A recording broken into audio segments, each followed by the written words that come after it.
Nazioarteko musika elektronikoaren topagunean iritsi da Donostiako hirira Dance Network Congresen 2. edizioarekin.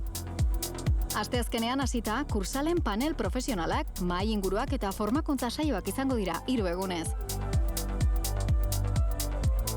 Zuzeneko musika saioez ere gozatu ahal izango da nazioarteko artistekin.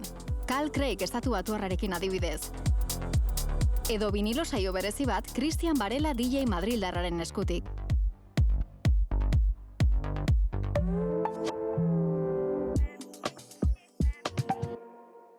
En mis ratos libres, me apaño con Tinder.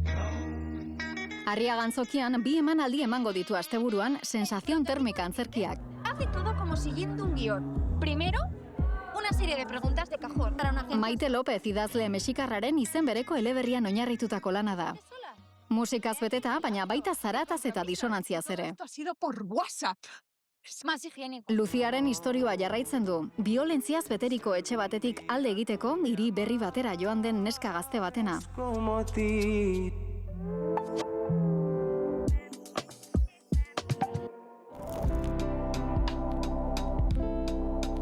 Juana Zima artistaren azken lana larun batean iritsi zen Gasteizko Artium Museora. Begirada disidente bat izeneko erakusketak bizi jarrera batera hurbiltzea proposatzen du.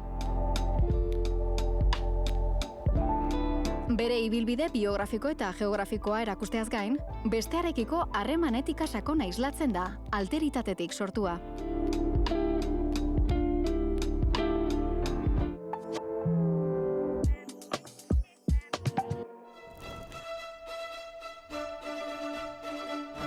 Gaurtik hasita larumatera arte, Iruñeko Kondestablek eta Pompelo Zibiboxak Pablo Sarasate nazioarteko biolin jaialdiaren proposamen eta jarduera gehienak hartuko dituzte.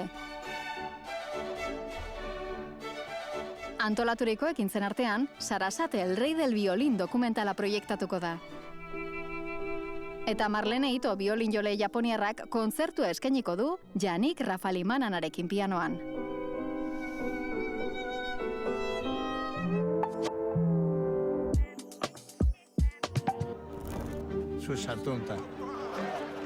Aurtengo Goya sariak Euskal Zinemaren agertoki izan dira beste behin.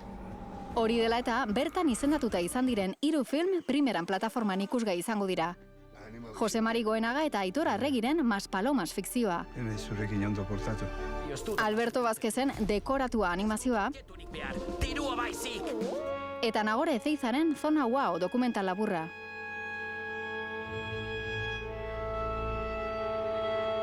Kulturplanik onenak EITB-ren eskutik.